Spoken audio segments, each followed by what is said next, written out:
할렐루야. 오늘 이 밤에도 우리 하나님께서 여러분들 가운데 또 저에게 은혜를 베풀어 주시기를 또한 기원합니다. 우리 윤두멍 형제가 우리 아버지가께서 또 사고로 소천하셔서 장례를 지난 주간에 치렀는데 오늘 가족들이 다 오셨어요.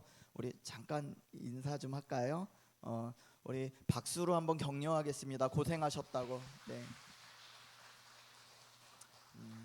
너무너무 수고하셨고요. 또 하나님의 위로와 가호가 그 가정 가운데 있기를 축원합니다.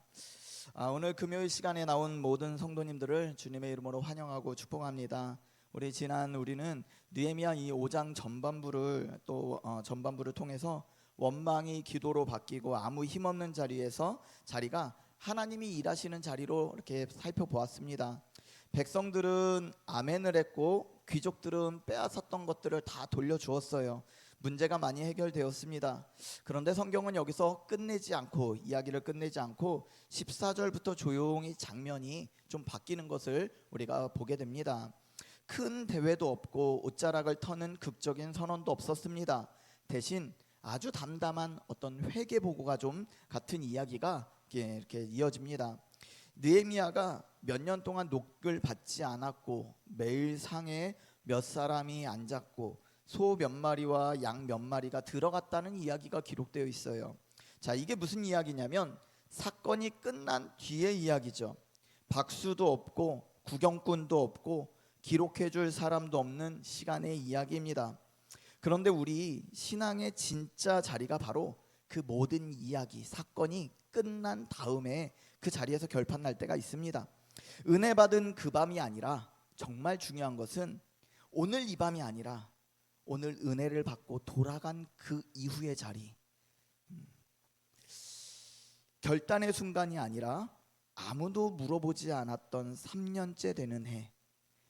14절이 알려주는 숫자를 한번 보세요. 아닥사스다 왕 제20년부터 32년까지 기간을 보면 12년이에요. 성벽은 52일 만에 완성되었지만 이 52일의 기적은 너무나 우리 성경에선 유명합니다. 그러나 성경은 그 기적 뒤에 뭐가 있었다고 가르쳐 주냐면 12년이라는 세월이 있었다고 가르쳐 주고 있는 거예요. 기적은 52일이었지만 하나님을 경외하는 시간은 12년이었다라는 것입니다. 자, 우리가 오늘 붙들 핵심은 이것인데요. 하나님을 경외하는 사람은 아무도 보지 않을 때, 아무도 주목하지 않을 때 12년이라는 세월을 하나님 앞에서 묵묵히 지켜냈다는 거예요. 앞선 자들이 만들어 놓은 물길을 자기 대에서 딱 끊어버립니다. 관행들을 자기 대에서 딱 끊어버려요. 그리고 개인적인 이익을 챙길 기회가 펼쳐졌음에도 불구하고 자기는 사명을 선택하게 됩니다. 그리고 자기 식탁에서 먹여야 될 그 사람들을 기억합니다. 자, 오늘 이 밤에 우리의 기도가 한 번의 뜨거움으로 끝나지 않고 오늘 받은 은혜가 내일 깨어나서 눈 뜨는 아침부터 또 주일까지 그리고 한 주간의 삶 속에서 계속 이어지는 은혜가 있기를 주의 이름으로 축복합니다. 자, 그래서 첫 번째 기도 제목은요, 아무도 보지 않는 12년을 기도로 견디라는 거예요. 은혜 받고 끝난 게 아니라 사실 오늘 같은 날 중고등학생들이 많이 앉았으면 참 좋았을 것 같아요. 수련회 다녀와서 은혜 잔뜩 받고 왔는데 정말 중요한 것은 그 3일의 은혜의 밤이 아니라 돌아와서부터잖아요. 역시나 우리도 마찬가지입니다. 성경이 굳이 느헤미야가 몇 년을 횟수로 견뎠는지를 기록해주고 있잖아요. 그 기록한 이유를 본다면 14절에 보면 또한 유다 땅 총독으로 세움을 받은 때라고 하면서 12년 동안 나와 내 형제들이 총독의 녹을 먹지 아니하였다 이렇게 기록합니다. 굳이 연도를 두 번이나 적었어요. 2년부터 또 제32년. 왜 그랬냐면 느헤미야의 신앙은 한 번의 당해적 사건이 아니라 세월이라는 것이죠. 신앙은 은혜 한 번 받고 마는 것이 아니라 우리가 쭉 살아내어야 하는 그 세월의 시간 속에서 지켜내야 되는 부분이다라는 것입니다. 한번 녹을 사양하는 것은 어렵지 않습니다. 제가 예전에 코로나 때 담임 목사님이 성도들도 자영업자들도 너무 어려운데 목회자들도 좀 사례를 한 절반 정도, 한 달 정도 좀 참아보면 어떻겠냐 그러더라고요. 그래서 쉽진 않았지만 한번 해봤어요. 근데 그게 성도들에겐 좀 귀감이 됐던 것 같아요. 근데 코로나가 점점 길어지는 거죠. 점점 길어지는 거예요. 2020년 3월이 제일 시끄러웠거든요. 그럼 한 5월 정도 되면은 괜찮아질 줄 알았어요. 그런데 그게 21년, 22년까지 흘러갔거든요. 저는 12년은 힘들더라고요. 저는 한 달 정도 참았는데 생각해 본다면 우리의 신앙생활은 한 번의 결단으로 끝나지 않고 그 결단을 기도하면서 꿋꿋이 버텨내야 되는 시간들, 그 시간들이 영성 아니겠나 싶어요. 처음에는 사람들이요, 총독을 보면서 야, 저 사람 오자마자 녹봉을 안 받네, 월급을 안 받네, 그러니까 참 다르다고 생각했을 것입니다. 그러나 한 5년쯤 지나면 사람들이 어느새 이제는 저 총독은, 저 느헤미야는 원래 녹봉을 안 받아도 되나 보다라고 생각하면서 잊혀져 버렸을 거예요. 그리고 한 7년쯤 지나면 녹봉을 받는지 안 받는지조차 사람들이 인식에서 다 사라져 버릴 거예요. 그리고 10년쯤 지나면 그제서야 비로소 이제는 좀 받아도 되지 않으시겠어요? 라고 물어볼 거예요. 느헤미야는 한 12년을 월급을 받지 않은 채 그 시간들을 지냈다는 것입니다. 처음 1년은 주목받았겠지요. 그런데 2년, 3년, 4년, 5년은 자신이 어떻게 하는지 다 백성들에게 잊혀져 버렸을 거예요. 여러분, 우리는 결단을 못해서 무너지는 게 아니고요, 결단은 오늘 밤에도 할 수 있습니다. 내가 오늘부터 주님 앞에서 뭘 하겠다 결단할 수 있어요. 우리는 대체로 그 결단을 이어가지 못해서 무너지더라는 것이죠. 금연을 결심한 사람이 하루는 참을 수 있어요. 그런데 3달은 쉽지 않아요.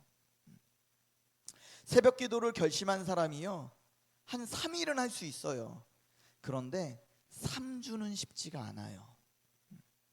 용서를 하기로 한 사람이 그날 밤에는 왜 못하겠어요? 그런데 그 사람을 다시 마주대했을 때, 내 마음으로 용서하겠다고 결단해놓고 다시 일주일 후에 그 사람을 마주대했을 때는 또다시 마음이 무너질 때가 있고, 이 안에 숨겨놨던 미움과 감정들이 올라올 수 있다는 것이죠. 그래서요, 성경은 이렇게 권면합니다. 갈라디아서 6장 9절에 보면요, 우리가 선을 행하되 낙심하지 말지니 포기하지 아니하면 때가 이름에 거두리라. 자, 여기서 주목할 것은 선을 행하되가 아니라 낙심하지 말지니, 실패하더라도 낙심하지 말라는 거예요. 결단이 무너졌어도 낙심하지 말라는 거예요. 끝까지 기도하다 보면 언젠가는 하나님이 정말 결단한 대로 살 수 있도록 힘을 주신다는 것입니다. 믿음의 반대말은요, 불신앙이 아닙니다. 때로는 지침이고요, 때로는 무덤덤이고요, 때로는 이만하면 됐다 하는 마음일지도 몰라요. 느헤미야가 어떻게 12년을 버텼겠어요? 느헤미야는 처음부터 읽어보시면 답이 보여요. 이 사람은요, 인생의 마디마디마다 뭘 했냐면 기도를 박아놓았던 사람이에요. 소식을 들으며 울며 기도했고요, 왕 앞에서 순간적으로 기도했고요, 대적들의 조롱 앞에서도 기도했고요, 또 위협 앞에서도 내 손을 힘있게 하옵소서라고 기도했다는 것입니다. 13장에 가면 노년의 그가 또 기도하는 모습을 볼 수 있습니다. 내 하나님이여 나를 기억하옵소서. 결심은 한 번 하면 다를 수 있어요. 그러나 기도는 매번 새로 공급받는 거예요. 결심은 어제 했어도 오늘은 기도하며 다시금 기도할 힘을 또 오늘 공급받는 것입니다. 느헤미야가 12년을 견딜 수 있는 힘을, 느헤미야는 12년을 견딜 힘을 미리 저축해둔 사람이 아닙니다. 자기도 12년 동안이나 녹봉을 받지 않게 될 줄은 몰랐을 거예요. 그런데 그날 하나님께 은혜를 공급받고 힘을 공급받아서 하루하루 살아냈을 것입니다. 그렇게 가다 보니 12년까지 가게 되지 않았을까? 주님도 이렇게 가르치셨습니다. 누가복음 18장 1절에 보면요, 예수께서 그들에게 항상 기도하고 낙심하지 말아야 할 것을 비유로 말씀하여 이렇게 기록하는데, 이 18장에는 어떤 내용이 나오냐면요, 불의한 재판장과 과부가 나와요. 재판장인데 불의해요. 불의하다라는 것은 뇌물을 받으면 좋게 하고 돈을 안 주면 잘 안 해준다는 그런 얘기예요. 하물며 불의한 재판장도 과부가 귀찮게 가가지고 강청하고 문을 두드리면 의롭지 않은 사람도 들어줄 것인데, 의로우신 하나님께서 너희가 기도한다면 왜 안 들어주시겠냐라는 것이죠. 하나님은요, 불의한 재판장과는 차원이 다르거든요. 하나님은 선하시고 의로우신 분이시거든요. 그러니 우리가 기도하는 대로 하나님은 가장 선한 것으로 그때마다 그 기회마다 응답하시고 힘을 주시고 계속해서 기도할 능력과 또한 기회를 만들어 주신다는 것입니다. 그래서요, 항상 기도하고 낙심하지 말아야 될 이 한 문장에 하나님 예수님의 응원과 또한 우리의 권면, 우리를 향한 주님의 권면이 담겨져 있다는 것이죠. 그러고 보면요, 우리가 언제 낙심하게 되냐? 기도가 끊어지는 자리에서 낙심하게 되더라 하는 것이죠. 기도하는 사람은 낙심이 돼도 낙심이 안 되는 것은 아니에요. 낙심이 되더라도 다시 기도하는 자리에서 은혜를 공급받기 때문에 일어설 수가 있어요. 그런데 낙심했는데 일어서지 못하는 사람들의 대부분의 모습을 보면 기도가 끊어져 있을 때 그렇더라는 것이죠. 오늘 이 밤에 지쳐서 오신 분도 계실 것입니다. 또 몇 년째 기도를 드리다가 이제는 입이 마른 분들도 계실 것이에요. 또 주님은 그런 분에게 더 열심히 기도하라고, 열심을 내라고 하지 않으시고요, 나에게 오라고 말씀하십니다. 기도도요, 주님이 힘을 주시고 능력 주셔야 할 수 있는 거예요. 교회 기도의 자리로 나올 수 있는 것도요, 주님이 은혜를 주셔야 가능한 것입니다. 비록 오늘 기도하는 시간에 내 입술이 열리지 않고 무엇을 위해서 기도해야 될지 잘 모를지라도 낙심하지 마시고 그 자리에 버티시기 바랍니다. 그러면 주님이 입을 벌려 내 입을 크게 열어 채워주시는 은혜를 경험하게 될 줄로 믿습니다. 또 주님께 부르짖지 못할지라도, 마음이 올라와서 부르짖지 못할지라도 그 은혜의 자리에 불러주신 주님의 은혜를 기억해서 그 자리를 고수하고 있다 보면, 너는 내게 부르짖으라 내가 응답하겠고 내가 크고 은밀한 비밀을 너에게 알려주리라 하셨던 것처럼 아무도 몰랐던 주님의 깊으신 뜻을 알게 될 줄로 믿습니다. 처음부터 주의 음성 듣는 사람이 어디 있겠어요? 처음부터 장래의 일을 아는 사람이 어디 있겠어요? 처음부터 주님의 마음을 느끼는 사람이 어디 있겠어요? 우리가 할 수 있는 것은 불러주실 때 그 자리로 나와 버티고, 또 기도하자 할 때 입을 열어보다 보면 되기 시작하는 거예요. 주님이 은혜를 공급해 주실 줄로 믿습니다. 오늘 이 밤에 다시 기도할 힘을 공급받아 가시기를 바랍니다. 그리고 또 실수하더라도, 낙심하더라도, 실패하더라도 또 기도의 자리로 또 다음 주에 나오시기 바랍니다. 그러면 되는 거예요. 그러면 하루가 이틀이 되고, 한 주가 두 주가 되고, 또 한 달이 1년이 되고, 그렇게 느헤미야도 힘든 시간들을 12년을 버텼던 것처럼 우리도 때로는 즉시 응답되는 기도가 있기도 하지만 때로는 20년, 30년, 40년 기도해야 되는 기도 제목들도 있거든요. 그러면 정말 그 기도 제목을 어떻게 버티겠냐라는 것이죠. 주님이 은혜 주시면 가능한 거예요. 낙타가 바늘길을 통과할 수 없죠. 불가능한 거예요. 사실은요, 부자가 천국에 들어가는 것만 어려운 것이 아니라 죄인이 기도하는 것도 어려운 일이에요. 죄인이 기도하게 되는 것도 낙타가 바늘길을 통과하는 것 같은 놀라운 기적이라는 사실을 믿으시기 바랍니다. 여러분, 오늘 만약에 기도가 된다면요, 내 입술이 열려서 기도가 나온다면요, 오늘도 하나님께서 여러분들 가운데 기적을 베푸신 줄로 믿으시기 바랍니다. 그 기적을 베푸신 주님이 여러분들의 기도를 들으시고 여러분들의 삶과 삶의 현장에서 놀라운 계획을 보여주실 줄로 믿습니다. 그때까지 우리는 계속해서 기도할 수 있는 기적을 공급받으며 살아가는 거예요. 그래서 오늘 이 밤에 우리가 이렇게 기도했으면 좋겠습니다. 보이지 않는 자리에서도 우리의 믿음의 습관을 지키게 해달라고 기도했으면 좋겠어요. 오늘 이 밤에도요, 하나님은 여러분들을 사랑하십니다. 그리고 하나님은 여러분들의 입술에 주목하고 계십니다. 그리고 하나님은 여러분들의 그 목소리에 귀를 기울이고 계십니다. 오늘도 여러분들을 주목하시는 그 하나님을 바라보면서, 주만 바라보면서 우리의 기도 제목을 주님 앞에 올려드렸으면 좋겠습니다. 하나님의 사랑을 사모하는 자, 우리 같이 찬양합니다.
고백합시다. 하나님 사랑의 눈으로. 아멘. 하나님 사랑의 눈으로 너를 어느 때나 바라보시고 하나님 인자한 위로서 언제나 너에게 기울이시니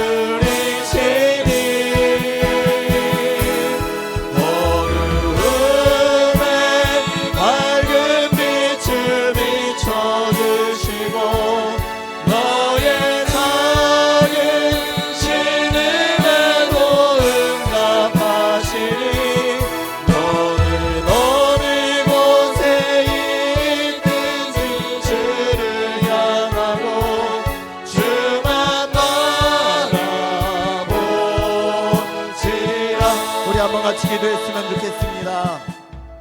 아무도 보지 않는 우리 12년을 우리 느헤미야처럼 우리도 기도로 견뎠으면 좋겠습니다. 응답이 되지 않는 것 같고 변하지 않는 것 같고 또 이루어지지 않는 것 같을지라도 오늘도 우리는 오늘 이 밤에 기도할 수 있는 힘을 공급받았으면 좋겠습니다. 오랫동안 기도했지만 아직 변하지 않는 가족들, 또 나아지지 않는 질병, 또 바뀌지 않는 자녀, 또 변함없는 관계, 그 문제 앞에서 낙심하지 않게 해달라고 기도했으면 좋겠습니다. 또 바쁘고 피곤하다는 이유로 예배와 말씀과 기도의 자리를 놓치지 않게 해달라고 또 기도했으면 좋겠습니다. 아무도 알아주지 않는 가정과 교회의 작은 섬김의 자리에서 하나님 앞에서 끝까지 감당해달라고 기도했으면 좋겠습니다. 또한 기도 제목이 적혀져 있지만 오늘 이 밤에 꼭 내가 이것만큼은 간구하고 싶습니다, 응답받고 싶습니다 하고 또한 기도의 제목을 가지고 올라오셨더라면 오늘도 하나님, 내가 끊임없이 그 기도 제목을 붙들고 주님의 은혜의 자리로 나아가기 원합니다. 하나님, 당장 응답이 되지 않을지라도 기도할 수 있는 힘을 오늘도 공급하여 주시옵소서. 오늘도 기도로 버틸 수 있는 힘을 공급하여 주시옵소서. 우리 다 같이 주님 부르며 기도합니다. 주여. 하나님, 이 시간에 우리가 보이지 않는 우리의 자리에서 믿음의 시간을 포기하지 않게 원합니다. 주님 잡아주시옵소서. 아버지,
하나님 이 시간에 하나님의 시선을 느끼기 원합니다.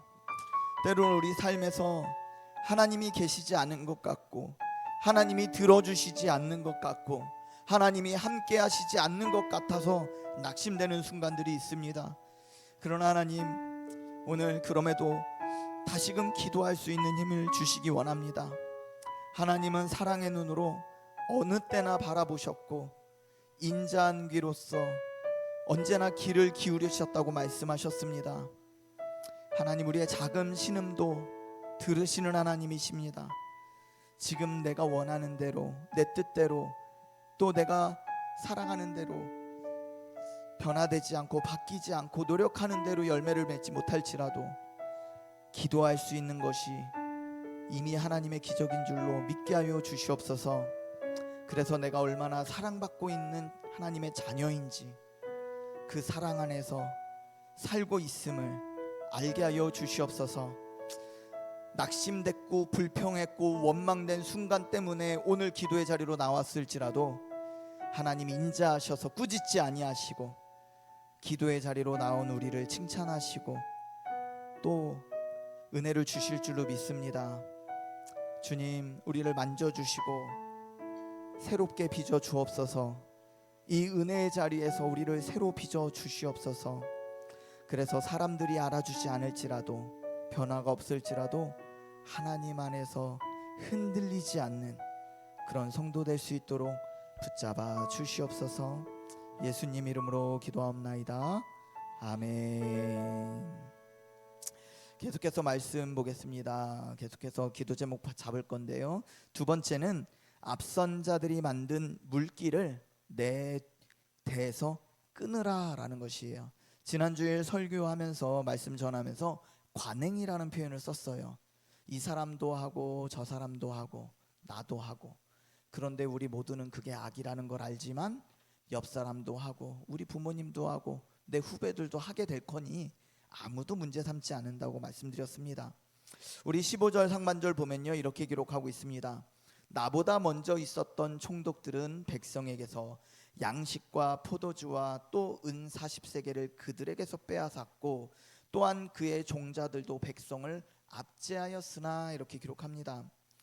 느헤미야가 부임했을 때 그 자리에서는요, 이미 관행이라는 게 자리 잡혀 있었다는 것이죠. 이미 그들이 어떻게 업무를 해나가고 있었는지 길이 잡혀 있었다는 것입니다. 사실요, 물이 한번 흐른 자리는 물길이 생기게 되어 있습니다. 자동차도요, 빗물이 한번 흘렀던 자국은 유막이 생기면서 계속 그쪽으로 흘러요. 그런 것처럼 다음 물은 아무 고민 없이 어디로 갈까 고민하지 않고 그 물길대로 흘러가게 되어 있는 그 습성이 있다는 것입니다. 더 무서운 것은 15절 중간인데 이미 총독들뿐만 아니라 그 종자들까지도, 그 다른 하인들까지도 백성을 압제했다라고 기록하고 있습니다. 총독 한 사람만이 아니라 그 위에서 그렇게 하니 아래서도 그 하인들도 그렇게 했다는 것입니다. 총독의 종에게까지 백성들은 납세를 해야 됐고 자신의 소유를 빼앗겨야 했다는 것이죠. 악은요, 문화예요. 악은 죄인들이 모여 있을 때 행해지는 문화예요. 그래서 한 개인의 선택으로 끝나지 않고요, 반드시 세대를 거쳐 흘러갑니다. 그리고 전파되게 되어 있어요. 악은 대대로 흘러내려가게 되어 있습니다. 아래로, 다음 사람에게로, 또 다음 세대에게로. 부모가 아무 생각 없이 하는 악행은요, 자녀에게 대물림되게 되어 있습니다. 여기서 우리가 성경이 보여주는 놀라운 대조가 있습니다. 15절의 종자들은 백성을 압제했다고 하죠. 16절의 종자들은 무엇을 했냐면 16절 하반절 보면 내 모든 종자들도 모여서 일을 하였다, 이렇게 기록하고 있어요. 여기서 내 모든 종자는 느헤미야의 하인들은 모여서 일을 했다라는 거예요. 이전 총독의 하인들은 총독들이 백성을 압제하니 그의 하인들도 백성을 압제했고, 나는 백성을 위해서 일을 하니 내 하인들도 똑같이 나를 보고 일하더라는 거예요. 종들이 착했기 때문에 그렇게 한 게 아니에요. 우리 속담에 윗물이 맑아야 아랫물이 맑다 하죠. 종들이 착해서가 아니고요, 위에 있는 한 사람이 바뀌었기 때문이에요. 이런 말씀 드리면 제가 항상 늘 부담이 됩니다. 제가 윗사람은 아니지만 교회는 목사가 바뀌어야 성도가 바뀌거든요. 목장은요, 목자가 바뀌어야 목장이 바뀌어요. 부담이 되시죠? 이렇게 가면 아버지가 바뀌어야 가정이 바뀌고요, 어머니가 바뀌어야 가정이 바뀝니다. 진리예요. 그래서 예수님이 우리의 머리로 오신 거예요. 우리의 허리로 오시지 않고 우리의 발로 오시지 않고요, 그를 믿는 모든 자를 변화시키기 위해 우리의 머리로 오신 거예요. 그래서 우리는 그 머리 대신 주님을 바라볼 때 내가 변하고, 머리 대신 주님을 바라볼 때 내 아래가 변하는 거예요. 그렇게 되면 예수 안에 거듭난 백성은 3대 4대로 흘러가는 저주의 끈이 그때부터 끊어져 나가기 시작하는 것입니다. 여러분, 이게 소망이에요. 우리는요, 물론 우리 안에 가지고 있는 아직 벗어던지지 못한 악한 문화들이 우리 안에 있습니다. 험담의 문화, 누군가를 음해하는 문화, 질투하는 문화, 시기하는 문화가 내 안에도 있지만 가정 안에서도 비슷한 문화가 대물림되기도 해요. 그런 것들이 우리 자녀들에게 흘러간다라는 것이죠. 그런데 이게 한 번에 바뀌진 않고요, 우리가 하나님을 경외하는 문화를 조금씩 바꿔가면요, 우리 다음 세대가 하나님을 경외하는 모습을 닮아가기 시작하더라는 것이죠. 교회 안에도 문화가 있어요. 끼리끼리의 문화가 있고요, 알게 모르게 자기네들 위주로 자기중심성으로 어느 정도의 어느 부서가 더 이기려고 경쟁, 선의의 경쟁이라는 말을 쓰면서 분리되는 일들이 생겨요. 분열되는 일들이 생겨요. 그리고 서로를 정죄하며 서로를 또 시기하며 그런 문화들이 생길 수 있거든요. 그런데 그 상태에서 말씀을 받고 기도하는 문화, 또 받은 말씀을 나누는 은혜의 문화가 조금씩 자리 잡기 시작하면요, 조금씩 다음 세대로 흘러가기 시작하는 거예요. 한 번에 변하진 않아도 조금씩 바뀌다 보면 어느 순간 보면 우리가 바뀌었네, 우리 교회가 달라졌네, 어느새 우리 가정이 바뀌었네, 나중에 인식하는 거예요. 제가요, 다이어트를 진짜 많이 해봤거든요. 근데 다이어트 하고 한 5kg, 7kg 빼잖아요. 그럼 성도들 못 알아봐요. 언제 알아보는지 아세요? 한 달 뒤에 알아보세요. 보니 살 되게 많이 빠지셨는데요. 사실 빠진 거 7kg는 한 달 전인데 그제서야 사람이 인식하더라는 것이죠. 똑같아요. 우리는요, 변화를 바로 감지하지 못해요. 그런데 어느 순간 보니 완전히 바뀌어 있네, 교회가 체질이 바뀌었네, 우리 가정이 어느새 바뀌었네, 맨날 다투던 가정이 어느새부터 다투지 않고 화목해졌는데 그 순간은 몰라요. 지나고 보면 우리가 옛날처럼 안 싸우네, 알게 되는 거예요. 그 길이 막혀야 됩니다. 악한 문화의 통로가 막혀야 돼요. 저주의 끈이 끊어져야 되고요, 죄의 사슬이 끊어져야 돼요. 그렇게 시작해야 되는 거예요. 그러려면 우리가 우리 있는 자리에서부터 생각해보고 악한 것들을 쫓아내기 시작할 때 그제야 비로소 자녀들이 훗날에 변화될 수 있는 거예요. 사람의 눈만 의식하면요, 물기를 끊을 수 없습니다. 우리 15절 하반절만 좀 우리 한번 읽어볼까요? 15절 하반절 우리 같이 한번 읽어보겠습니다. 시작. 나는 하나님을 경외함으로 이같이 행하지 아니하고. 자, 이 사람 보고 행하고 저 사람 보고 행하고 사람들이 다 하니까 나도 해도 괜찮겠지 하면서 아무 의식 없이 흘러가다 보면 옆 사람이 저 사람 험담하고 있는데 나도 가서 저 사람이 하니 보태면 어느 순간 우리는 다 무너져 버리더라는 것이죠. 저 사람도 하니까 나도 하니까, 저 사람이 느꼈던 감정을 나도 느꼈으니까, 공감이라는 말로 악한 줄 알면서 따라가기 시작하다 보면 모른다라는 것이죠. 어느 순간 그 문화가 우리 자녀들에게도 흘러갈 거예요. 어른들이 인색하잖아요. 자녀들도 인색해집니다. 교회도 그래요. 성도들이, 어른들이 인색하면 자녀들도 인색해져요. 성도들이 열심히 있게 나누고 봉사하잖아요. 다음 세대들도 자기네들끼리 그래요. 그런데요, 우리가 사람의 눈만 보고 의식하는 사람들은 절대로 물기를 끊을 수 없다는 거예요. 옆 사람을 보고 하는 사람들은 절대로 물기를 끊을 수 없다라는 것입니다. 사람의 눈으로 보면 나는 남들과 똑같이 하고 있기 때문에 안정감을 느껴요. 괜찮구나, 잘하고 있구나. 그 물기를, 악한 물기를 끊는 것은요, 그 순간 사람을 보지 않고 하나님께 한번 시선을 돌려볼 줄 아는 사람이에요. 그리고 하나님이 나를 어떻게 보고 계시는지 그 시선을 의식하는 사람만이 끊을 수 있다는 것입니다. 여러분의 가정에도 직장에도 어쩌면 우리 교회 안에도 오래된 썩은 물길이 있을 수 있어요. 우리 집안은 원래 이래, 우리 부서는 늘 이렇게 했어, 예전부터 그렇게 넘어갔어 할 수 있습니다. 그런데 하나님은 그때마다 사실은 물으셨을 거예요. 그 물길이 너희의 아이들에게도 흘러가도 괜찮겠니? 네가 하는 그것이 아이들에게도 물려져도 괜찮겠니? 라는 것이죠. 요즘 우리는 자녀라면 끔찍히 여기는 세대가 되었습니다.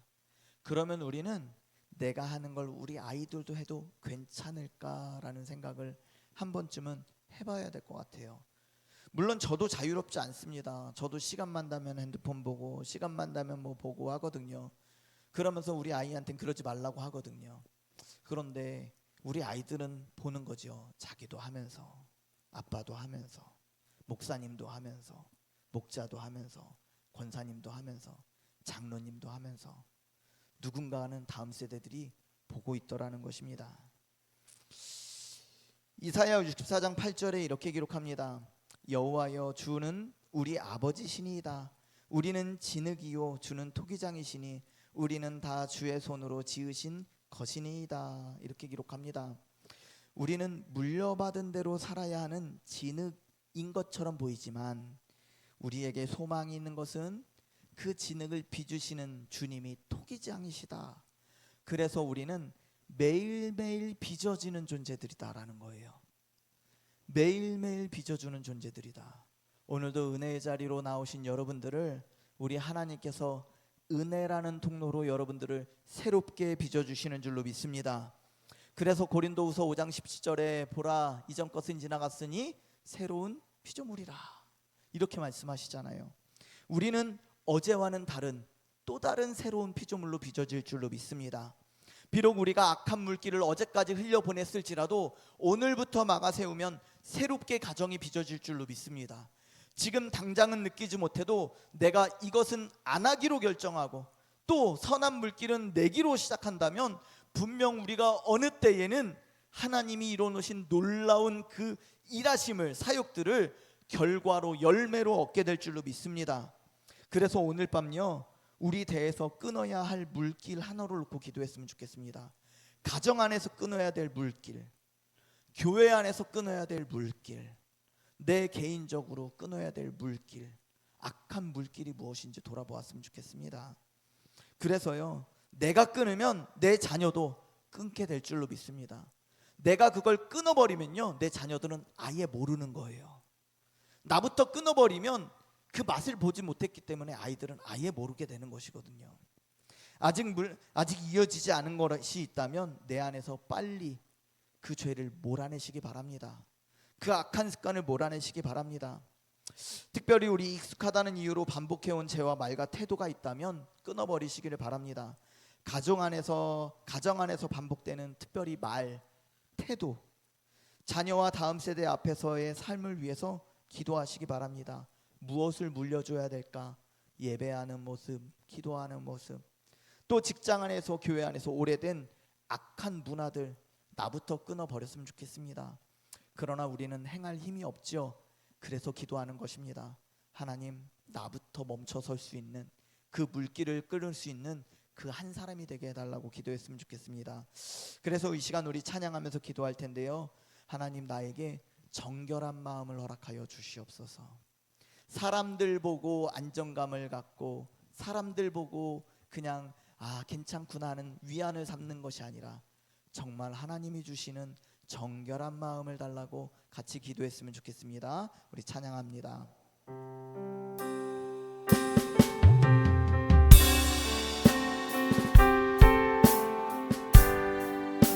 정결한 마음,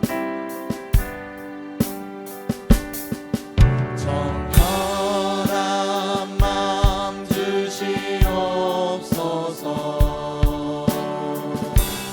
오 주님,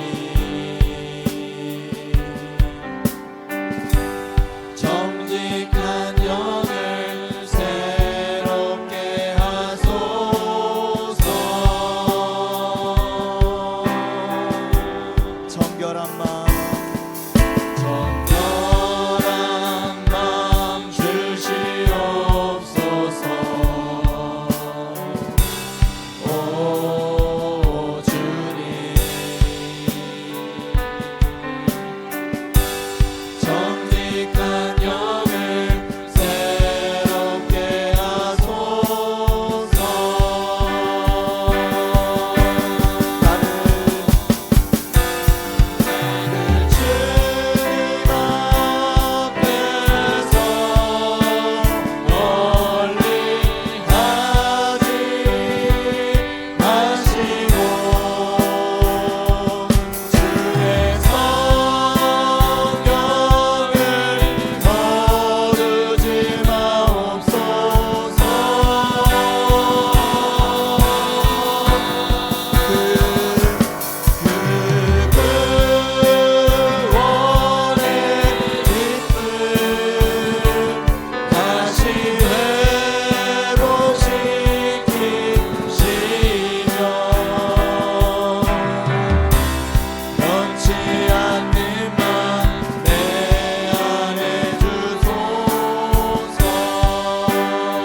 나를 주님 앞에서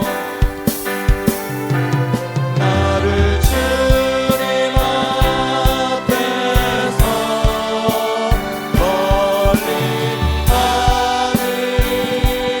하지 마시고 주의 성령을 거두지 마옵소서.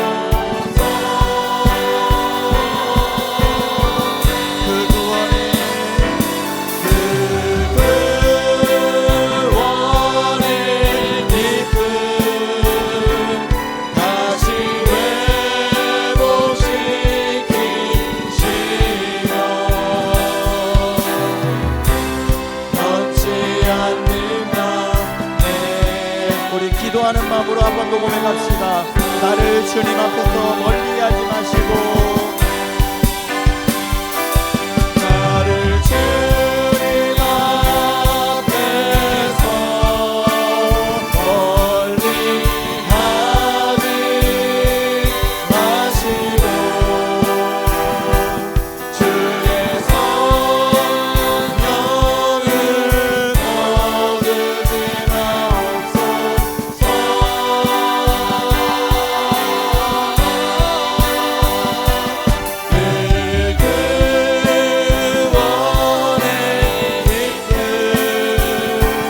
다시 회복시키시며 변치 않는 내 안에 주소서. 우리 이 시간 같이 기도합시다. 우리 앞선 자들이 만든 물길을 내 대에서 끊어주게 하여 주옵소서. 특별히 부모님께로부터 받은 악한 것들이 있을 수 있습니다. 하나님 내 대에 끊을 수 있도록 붙잡아 주시옵소서. 가정 안에서 반복되는 또 상처 주는 말투, 분노, 침묵, 또한 냉대, 정죄의 태도를 내 대에서 끊게 하여 주시옵소서. 우리 가정 안에서 내려오는 교만한 마음들 하나님 끊어지게 하여 주시옵소서. 자녀와 다음 세대가 우리에게서 불평과 염려가 아니라 예배와 감사와 기도를 배우게 하여 주옵소서. 직장과 교회 안에서 거짓말, 뒷말, 편가르기, 책임 회피, 그런 물길에 동참하지 않도록 하나님 우리에게 정결한 마음을 허락하여 주시옵소서. 구원의 기쁨을 허락하여 주시옵소서. 내가 언제나 주님의 은혜 안에 머물 수 있도록, 주의 성령 안에 살아갈 수 있도록 주여 힘을 더하여 주시옵소서. 우리 다 같이 주님 부르며 기도합니다. 주여 주님 앞에서 아버지 주의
우리는 아무도 보지 않을 때, 아무것도 요구받지 않을 때 자연스럽게 우리만 아는 악한 문화 가운데 그걸 즐거워하고 누릴 때가 있습니다.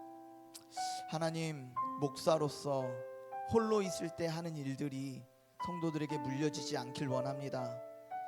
그래서 모두에게 공개된 것처럼, 모두에게 보이는 것처럼 살아가기 원합니다. 하나님, 부모로서 자녀가 보지 않을 때 하는 행동들이 자녀들에게 흘러가지 않길 원합니다. 언제 어디서도 자녀들이 보지 않을 때 보고 있는 것처럼 행동하길 원합니다. 하나님, 우리 안에 있는 문화들이 옆에 사람도 주변 사람도 다 하기에 괜찮은 것 같고 안전한 것 같을지라도 그곳에서 유일하게 나에게 집중하시는 하나님의 시선을 보기 원합니다. 그래서 하나님 앞에 서서 우리의 행동과 생각이 맞는지 돌아볼 수 있는 성도가 되게 하여 주시옵소서. 그래서 하나님, 우리가 주의 자녀로 세상 가운데 살아갈 때 우리의 모습을 세상 사람들이 보고 닮게 하여 주시옵소서. 하나님, 교회 안에 악한 문화가 있을 때 나부터 먼저 멈춰 세울 수 있는 그런 사람이 되게 하여 주시고, 정죄하는 말로보다는 온유한 말로, 온유한 심령으로 기도하면서 가정과 직장과 교회 안에 악한 물길을 막을 수 있는 그런 주체가 될 수 있도록 붙들어 주시옵소서. 특별히 가정 안에 말로, 또 교회 안에 말로, 태도로 너무 상처 줄 때가 있습니다. 부모에게 배운 게 그것밖에 없어서, 또 그렇게밖에 사랑받지 못해서 상처 주는 방법으로 사랑이라는 말로 표현해서 남들을 아프게 할 때도 있습니다. 하나님, 깨닫게 하시고 주님이 나를 대하시는 태도와 온도, 느낌, 그것에 새롭게 빚어져서 주님 때문에 우리의 자녀를, 주님 때문에 우리의 지체를, 주님 때문에 우리의 직장 동료를 대하는 방법이 변화되게 하여 주시옵소서. 악한 물길대로가 아니라 주님이 주시는 은혜의 물길로 다시금 새롭게 그 길을 내는 우리의 성도들 될 수 있도록 인도하여 주시옵소서. 예수님 이름으로 기도합나이다. 아멘.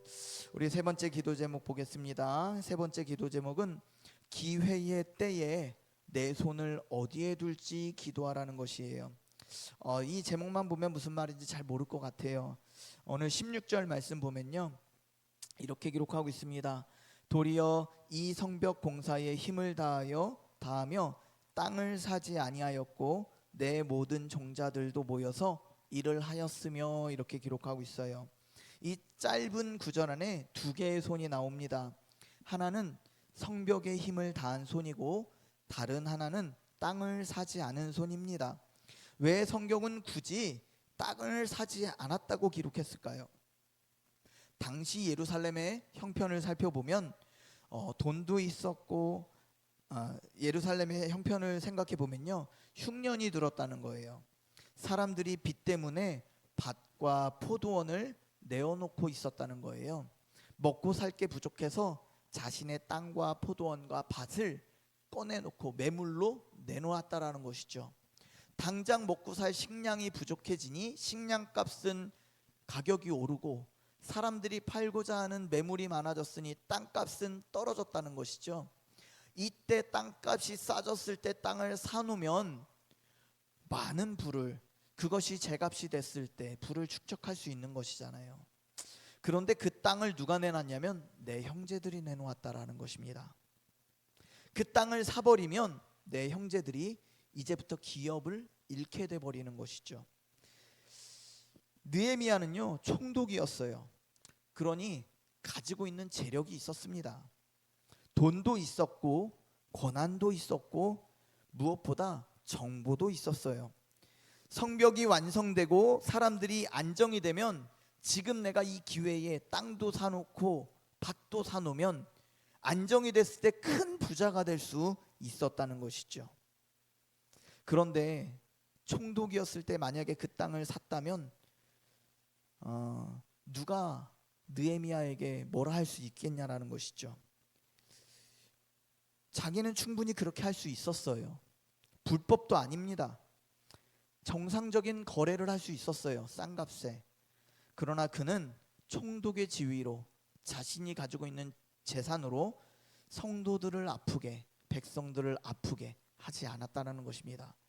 그 부자가 될 수 있는 기회를 얻어내지 포기했다라는 것이에요.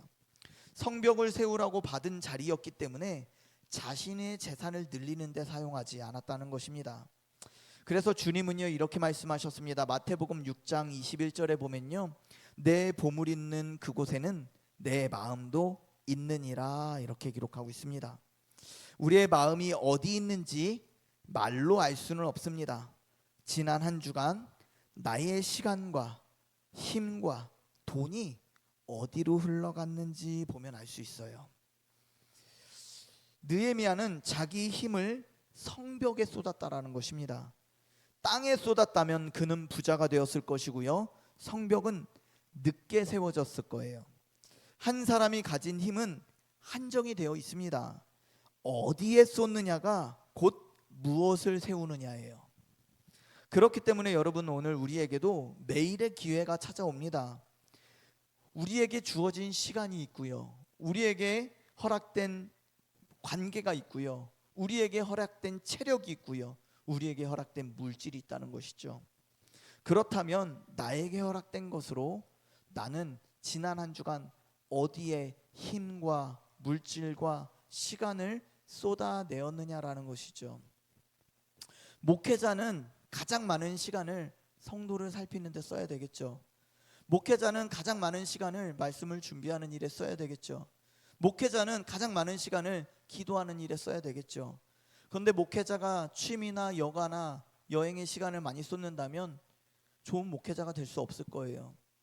마찬가지로 여러분들이 저를 판단함에 있어서도 제가 어디에 마음을 쏟고 있는지는 제가 있는 장소, 제가 쓰는 물질, 제가 보내는 시간들에 대해서 판단하시겠죠. 마찬가지로 지난 한 주간 여러분들도 여러분 스스로 판단했으면 좋겠습니다. 나는 어디에 돈을, 어디에 시간을, 누구를 만나는데 제일 많이 썼는가라는 것입니다. 16절에 보면요, 마지막 16절을 보면요, 이렇게 기록합니다. 내 모든 종자들도 모여서 일을 했다고 기록하고 있어요. 총독이 흙을 나르는데 종들이 팔짱을 끼고 있을 수 없었던 것이죠. 나의 상전인 총독이 저기에 마음을 쏟고 있으니 무엇을 마음에 쏟을 때 하인들이 인정받는지 하인들도 알더라는 것이죠. 그래서 따라서 성벽을 세우는데 같이 마음을 쏟았다라는 것입니다. 우리 주님이 그러셨습니다. 주님은요, 하늘 보좌의 권리를 붙들지 않으시고 자기를 비워서 종의 형체를 가지셨습니다. 제자들의 발 앞에 무릎을 꿇으시고 수건을 두르셨습니다. 그리고 말씀하셨습니다. 내가 너희에게 행한 것 같이 너희도 행하게 하려 본을 보였느니라. 주님이 마음을 쏟는 그곳에 우리가 주의 종이라면 같이 마음을 쏟아야 되겠죠. 주님은 마음을 쏟고 계시는데 내가 주님과 마음을 같이 하여 마음을 쏟지 않는다면 나는 주님의 종이 아닌 것입니다. 그러므로요, 우리가 손을 내려놓는 것은 결코 손해가 아닙니다. 먼저 내려놓으신 주님을 따라서 나의 기회와 나의 권리를 때로는 다른 것 때문에, 더 귀한 것 때문에 내려놓을 수 있어야 되는 거예요. 무조건 기회를 놓으라는 얘기가 아닙니다. 더 중요한 것이 있진 않은지 살펴보자는 것입니다. 주님이 더 귀하게 여기는 것이 있진 않은지, 내가 더 진정 마음을 쏟아야 하는 것이 있진 않는지 돌아보자라는 것이에요. 때로는 열심히 일하는 것보다 가정을 돌보는 것이 중요할 수 있습니다. 때로는 내 건강을 챙기는 것보다 내 영혼을 챙기는 것이 더 중요할 수 있습니다. 내 육체를 챙기느라 내 영혼을 돌보는 일을 소홀히 할 수 있다는 것이죠. 물질을 더 여가 생활을 하기 위해서 돈을 많이 벌려고 하다 보니 가족들의 사랑을 결핍을 느낄 수 있다라는 것이죠. 우리가요 기도하지 않으면 어떤 일이 벌어지냐면요, 우리 손은 늘 익숙한 쪽으로 기울어지게 되어 있습니다. 유리한 쪽으로 우리의 손은 가게 되어 있어요. 우리의 발은요 우리가 즐거워하는 쪽으로 가게 되어 있습니다. 내가 먼저 유쾌한 쪽으로 가게 되어 있는 거, 이익이 되는 쪽으로 가게 되어 있어요. 그래서 기회의 때일수록 우리는 기도해야 되는 거예요. 정말 부자가 될 수 있을 때 기도해야 되는 것이고요, 건강할 때 기도해야 되는 것이고요, 또 많은 성취를 이룰 때 기도해야 된다는 것이죠. 그렇지 않으면 어느새 주님의 마음과 내 마음은 멀어져 있고 주님의 손과 나의 손은 벌어져 있을 수 있다는 것입니다.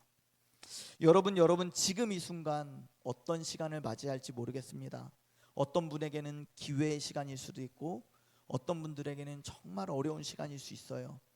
그런데 분명한 것은 지난 한 주간 돌아보며 나는 마음을 어디에 쏟았는가, 지난 한 주간 바라보며 마음은 가족들에게 있는데 몸은 저쪽에 가 있었다면 제대로 마음을 쏟은 것이 아니죠.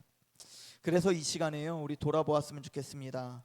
내가 무엇을 사랑하는지, 정말 무엇을 사랑하는지, 내 마음을 어디에 쏟고 있는지, 이 시간에 우리가 찬양하면서요 정말 우리가 마음을 다해 쏟아야 할 것은 주님인 줄로 믿습니다. 그러면 정말 귀한 것에 나도 모르게 손이 가 있고 발이 가 있고 마음이 가 있을 줄로 믿습니다.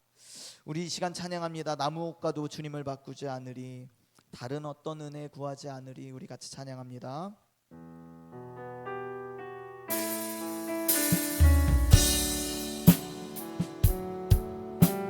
나무옥과도 주님을 바꾸지 않으리, 다른 어떤 은혜 구하지 않으리. 오직 주님만이 내 삶의 도움이시니 주의 얼굴 보기 원한. 나무옥과도 주님을 바꾸지, 나무옥과도 주님을 바꾸지 않으리, 다른 어떤 은혜 구하지 않으리. 오직 주님만이 내 삶의 도움이시니 주의 얼굴 보기 원합니다. 주님 사랑해요.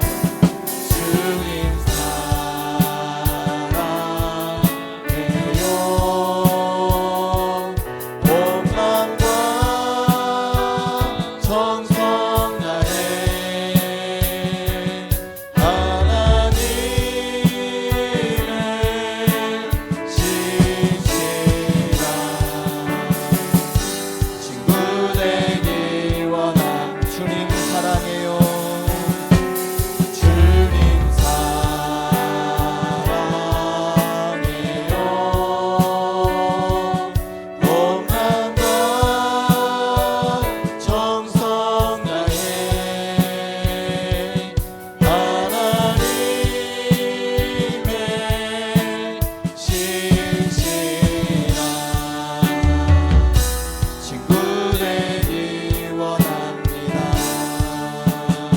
기도하겠습니다. 하나님, 이 시간에 기회의 때에 내 손을 어디에 둘지 기도하길 원합니다. 하나님, 지난 한 주간 내가 무엇을 사랑하였는지 돌아보기 원합니다. 돈과 이익 앞에서 양심을 흐리게 만드는 선택을 하지 않게 해달라고 기도했으면 좋겠습니다. 휴대폰과 세상 일에는 시간을 쉽게 쓰면서 말씀과 기도에는 인색했던 모습을 발견한다면 회개했으면 좋겠습니다. 직분과 은사를 명예가 아니라 실제 섬김의 자리로 사용하게 해달라고 기도했으면 좋겠습니다. 하나님, 이 시간에 내가 진정 사랑해야 될 것을 사랑하게 하여 주시고, 마음을 둘 곳에 내 몸과 마음과 물질이 흘러갈 수 있도록 붙잡아 주시옵소서. 평안할 때에 간구하게 하여 주시고 기회를 얻었을 때 분별하게 하여 주시고 하나님 이 시간에 하나님 기도하는 대로 주님이 뜻하신 그곳에 주님의 마음으로 나아갈 수 있도록 주여 붙잡아 주시옵소서. 우리 다 같이 주님 부르며 기도합니다. 주여 하나님 우리 삶에서 진정 사랑하는 것들이 무엇인지를 돌아보기 원합니다. 하나님 내가 가장 많은 시간을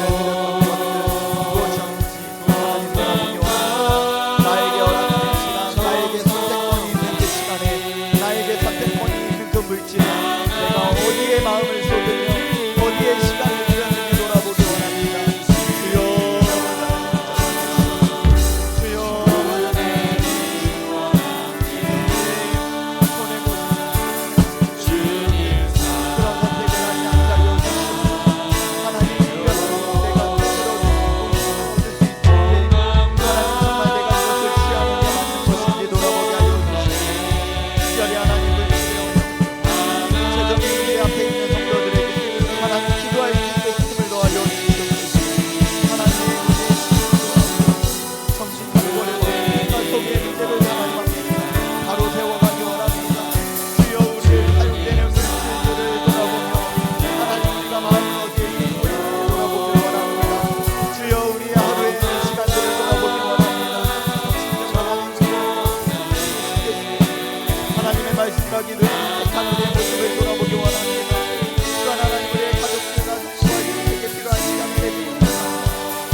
일상 속에서 자신의 일에만 몰두하고 있는 하나님을 돌아보기 원합니다. 주여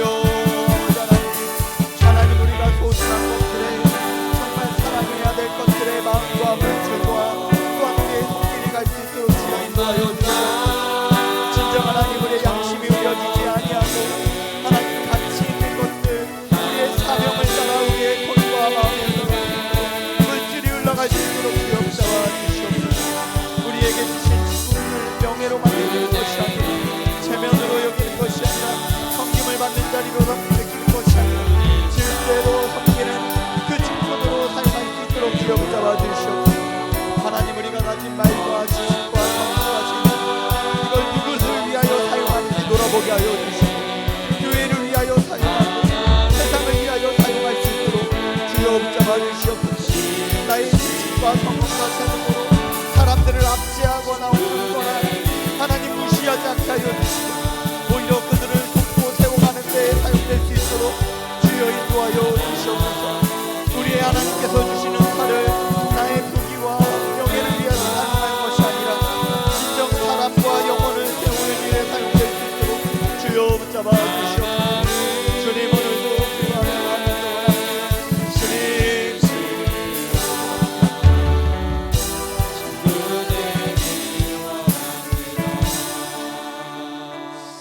하나님 아버지 우리가 가지고 있는 은사와 또한 경험과 능력을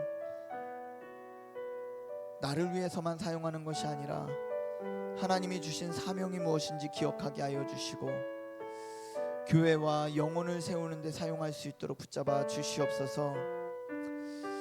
하나님 정말 사랑해야 되는 대상들이 있음에도 불구하고 분주한 일상이라고 핑계하며 하나님 외면하고 있진 않았는지 돌아보게 하여 주시옵소서.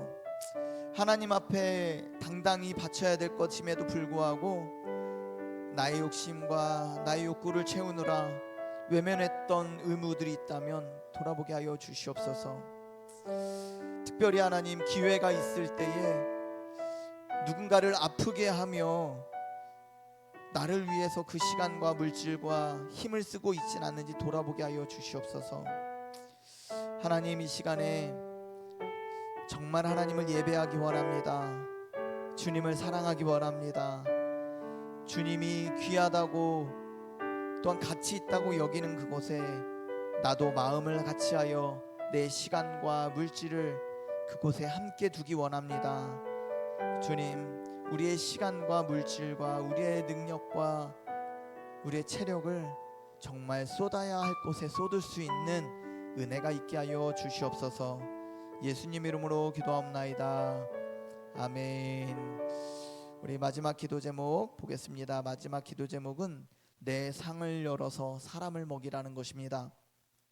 느헤미야는요 매일 그의 식탁 앞에 150명이나 되는 사람들이 앉아서 먹었다고 합니다.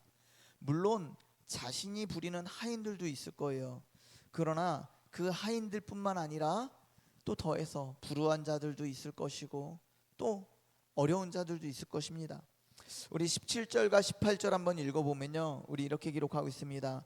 또 내 상에는 유다 사람들과 민장들 150명이 있고 그 외에도 우리 주위에 있는 이방 족속들 중에서 우리에게 나온 자들이 있었는데, 여기서 보면요 귀족들, 민장들, 유다 사람들, 자기 민족들만 뿐만 아니라 믿지 않는 자들이 오는 곳까지 또 막지 아니하였다라는 것입니다.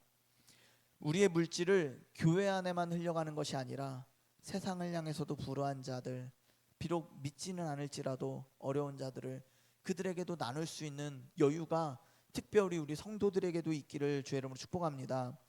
18절에 보면 이렇게 기록합니다. 매일 나를 위하여 소 한 마리와 살찐 양 6마리를 준비하며 닭도 많이 준비하고 열흘에 한 번씩은 각종 포도주를 갖추었다 기록합니다. 이것이 매일 있었다고 기록합니다. 한 달에 한 번이 아니라 매일 그러했다라는 것이죠. 소 한 마리, 살찐 양 6마리, 그리고 닭들, 이것을 12년 동안이나 자기 비용으로 감당했다고 기록합니다. 자기 재산으로만 하지 않았겠지요. 분명 돕는 자들이 있었을 것입니다. 그럼에도 불구하고 자기는 녹봉을 받지 않으면서 끊임없이 나누어 줬다는 것입니다.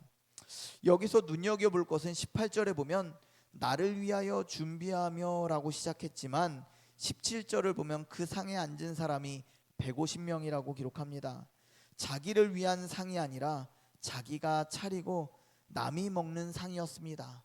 내 것과 남의 것이 함께 있는 상이었다라는 것입니다. 17절 하반절을 다시 보면요 그 외에도 우리 주위에 있는 이방 족속들 중에서 우리에게 나온 자들이 있었다고 기록합니다. 놀랍습니다. 느헤미야는 산발랏과 도비아의 방패를 받던 사람입니다. 방해를 받던 사람입니다. 이방 세력 때문에 지긋지긋했을 거예요. 밤에도 무기를 놓지 못했던, 긴장을 하고 살았던 사람입니다. 그런데 그의 식탁에는 이방 족속 중에서 나온 자들이 앉아 있었다고 기록합니다. 무조건 이방인이라고 배척하지 않았다라는 것이죠. 나에게 상처 준 사람들과 같은 부류라고 그들을 모두 다 배척하지 않았다는 것입니다. 우리 주님의 식탁이 그렇습니다. 세리와 죄인들이 주님과 함께 앉아 있었고 사람들이 그것을 비난했습니다. 그러나 주님은 말씀하셨죠. 건강한 자에게는 의사가 쓸데없고 병든 자에게라야 쓸데있다고 말씀하셨습니다. 느헤미야는요 예루살렘의 성벽은 높게 쌓습니다. 그러나 식탁을 또 넓게 펼쳤다는 것입니다. 성벽은 이방인들로부터 보호하기 위해 쌓았지만 자신이 먹는 식탁에는 많은 이방인들까지도 초대했다는 것입니다. 지킬 것은 지키되 찾아온 사람은 먹였다는 것입니다. 은혜를 사모하는 사람은 죄인일지라도 받았다라는 것입니다. 교회가 지켜야 할 담은 분명히 있습니다. 거룩성은 지켜야 합니다. 그러나 그 담이 이 안에 들어오는 자들, 식탁까지도 좁혀서는 안 된다는 것입니다. 담은 진리를 지키기 위한 것이지 사람을 밀어내기 위한 것은 아니라는 것입니다. 그래서 18절 마지막 절이 우리 이 모든 것의 이유입니다. 18절 후반절 보면 비록 이같이 하였을지라도 내가 총독의 녹을 요구하지 아니하였음은 이 백성의 부역이 중하였다라는 것이죠. 느헤미야는 자기 지출을 계산하기 전에 백성들의 짐을, 그들의 고통을, 그들의 상처를, 그들의 아픔을 먼저 헤아렸다는 것입니다. 여러분, 우리가 서운해지는 대부분의 순간이 어디서 오나요? 내가 낸 것만 세고 상대가 지고 있는 짐은 헤아리지 못할 때 서운합니다. 내가 한 수고는 뚜렷하고 남이 견디는 무게는 흐릿해질 때 서운합니다. 그래서 빌립보서 2장 4절에 이렇게 기록합니다. 각각 자기 일을 돌볼 뿐더러 또한 각각 다른 사람들의 일을 돌보아 나의 기쁨을 충만하게 하라. 자, 오늘 이 밤에 우리 마음에 누군가의 이름을 하나 떠올려 봤으면 좋겠습니다. 그 사람이 지금 지고 있는 짐이 무엇인지 생각해 보았으면 좋겠습니다. 그리고 그 이름을 놓고 기도했으면 좋겠습니다. 그것이 우리가 오늘 펼 수 있는 은혜의 식탁이 될 줄로 믿습니다. 그래서 내 마음과 시간과 식탁에 다른 사람의 자리를 좀 이렇게 마련해 주었으면 좋겠습니다. 외로운 성도, 외로운 이웃들을 위해서 내 마음 한켠에 그 사람의 이름의 자리를 만들어 주었으면 좋겠습니다. 또 특별히 우리 성도들에게는 새 가족의 자리를 마음의 한켠에 의자를 만들어 주어야 할 것입니다. 또 우리 성도들 간에 무거운 짐을 진 자들, 죄의 짐을 진 자들, 또 수고의 짐을 진 자들을 생각하며 그들을 위해서 내 마음 한켠에 그 사람의 좌석을 만들어 놓았으면 좋겠습니다. 그래서 그 사람을 위해서 기도해 주었으면 좋겠습니다. 많은 사람을 위해서, 세계 열방을 위해서 그 기도의 지경이 넓혀지지 않더라도요, 오늘 이 밤에 딱 한 사람 떠올려서 그 사람을 위해서 기도했으면 좋겠습니다. 그리고 그 기도를 할 힘을 우리 주님께 공급받았으면 좋겠습니다. 기도해야 되는 건 알지만 기도할 힘이 생기지 않고 기도할 마음이 생기지 않는다면 오늘 이 시간 상한 갈 때 꺾지 아니하시고 꺼져가는 등불 끄지 아니하시는 그 사랑을 내가 먼저 공급받고 그 사랑에 힘입어 기도할 수 있는 그 한 사람이 되기를 바랍니다. 그리고 내 마음 한켠에 그 사람의 자리를 놓고 기도해 주었으면 좋겠습니다. 또 그런 사람이 떠오르지 않는다면 특별히 우리의 새가족, 교회의 새가족들을 위해서 기도해 주었으면 좋겠습니다. 하나님, 그들이 교회 안에서 적응하고 함께 지체됨을 누려가고 어렵고 힘든 가운데 교회를 통해서 위로받게 해달라고 우리 같이 기도했으면 좋겠습니다. 우리 같이 찬양합니다. 아버지 사랑 내가 노래해.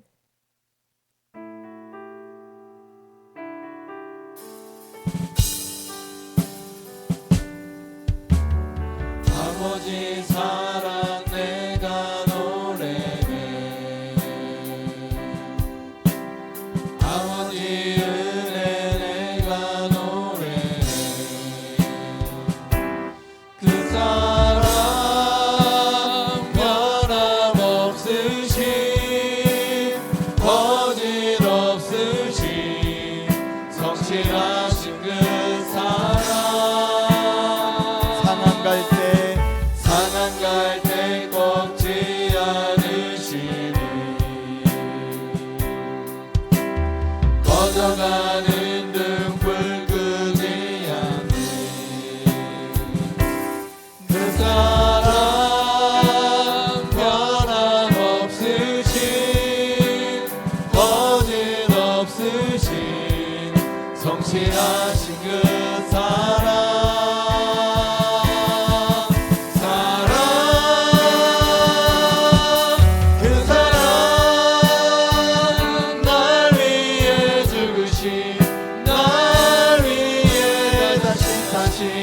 예수 그리스도 다시 오실 그 사랑. 죽음도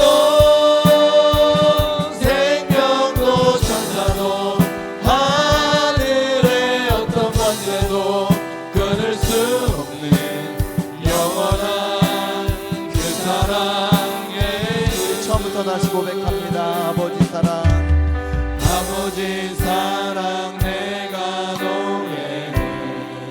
아버지 은혜, 아버지 은혜 내가 노래해. 그 사랑 변함없으신 거짓없으신 성실하신 그 사랑. 상한 갈 때 꺾지 않으시니 꺼져가는 등불 끄지 않니. 그 사랑 변함없으신 거짓없으신 성실하신 그 사랑. 사랑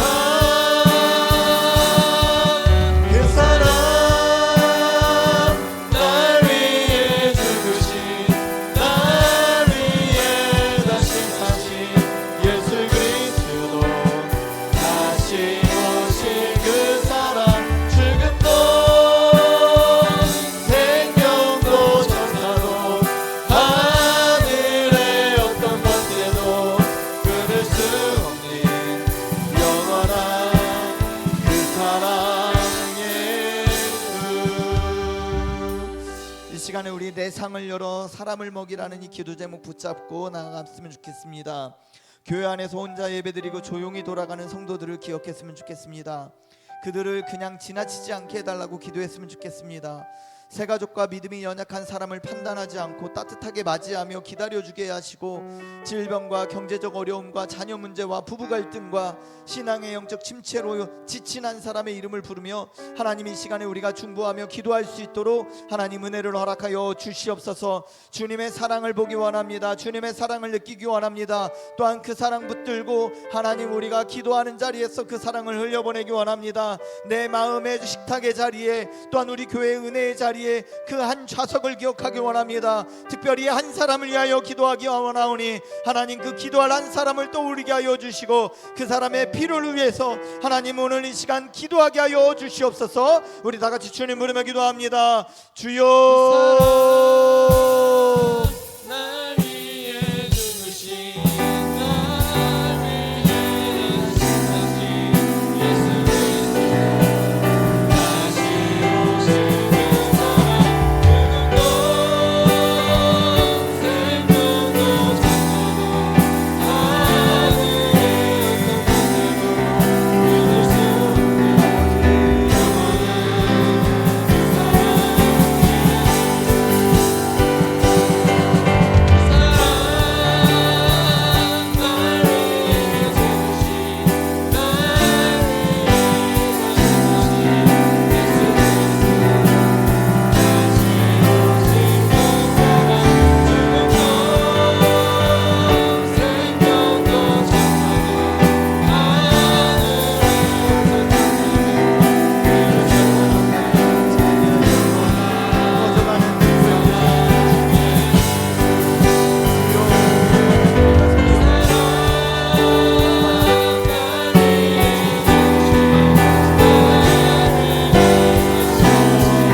우리 안에 죄악이 들어오지 못하도록, 거룩성이 훼손되지 않도록 성벽은 높게 쌓길 원합니다. 그러나 하나님 또한 그 은혜를 얻고자 하는 이들을 향한 포용과 또한 그 식탁을 넓게 펼칠 수 있는 또한 온유한 사람들이 되길 원합니다. 하나님 우리 안에 각자 떠올리는 이들을 위해서 부르짖고 기도할 수 있는 은혜를 허락하여 주시옵소서. 특별히 하나님 이 신일교회에도 새가족들이 있습니다. 때로는 서먹서먹하고 또 예배드리고 가는 발걸음이 외로울 수도 있습니다. 하나님 우리가 그것들을 기억하여서 먼저 인사하고 또 반갑게 따뜻하게 품어줄 수 있는 성도들이 될 수 있도록 주여 붙잡아 주시옵소서. 또한 하나님 죄의 무게, 삶의 무거운 짐을 무겁게 지고 홀로 분투하는 이들이 있다면 하나님 우리가 손을 잡아줄 수 있는 그런 성도들이 되기 원합니다. 하나님 우리의 그 신일교회 그 어떤 이도 외롭지 않고 홀로 짐을 지지 않도록 함께 돌아보며 함께 손잡아주며 그 짐을 함께 짊어지는 우리 성도들 되기 원합니다. 그리하여서 하나님 우리가 더욱더 주 안에서 사랑으로 연합하여서 하나님 이 공동체로 들어오는 이들이 쉼을 얻을 수 있도록 주여 붙잡아 주시옵소서. 또한 이 공동체로 들어오는 이들이 하나님의 말씀과 기도의 놀라운 은혜를 얻을 수 있도록 주여 붙잡아 주시옵소서. 풍성한 공동체가 되기 원합니다. 또 사랑이 따뜻한, 사랑이 많은 공동체가 되기 원합니다. 온유한 공동체가 되기 원합니다. 주여, 우리는 그렇게 할 수 없지만 주님의 사랑으로 오늘도 기도하는 이들을 통해서 새롭게 빚어질 줄로 믿습니다. 하나님 만져주시고 주님의 본을 받는 그런 성도 교회가 될 수 있도록 주여 붙잡아 주시옵소서. 예수님 이름으로 기도합나이다. 아멘.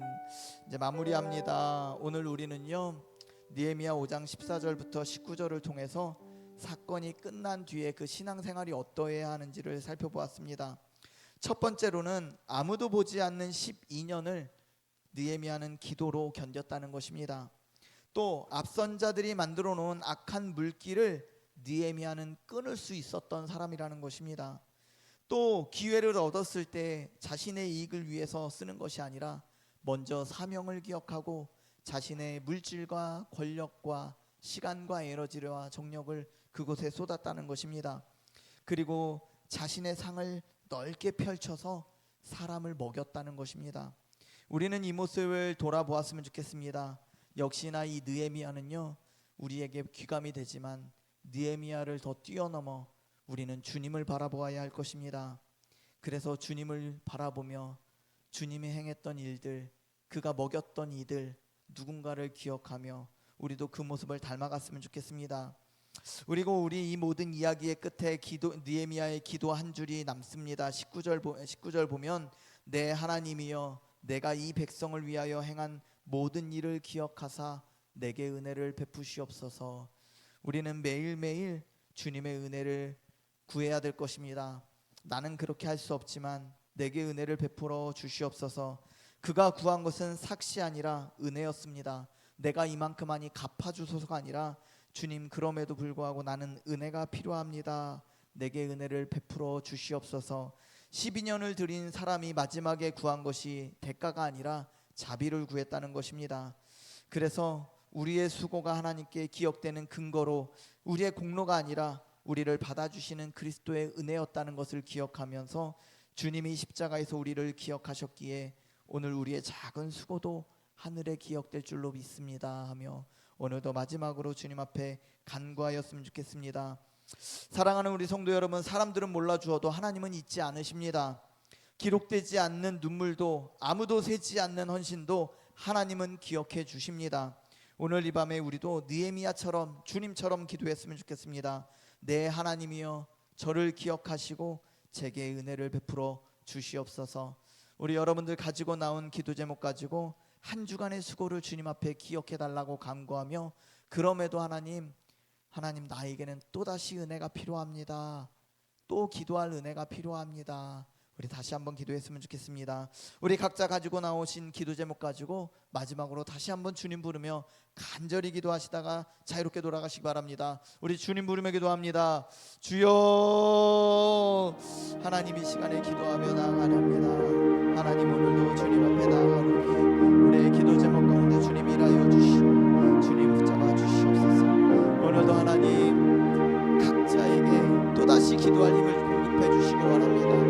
우리가 찬양하며 함께 기도했지만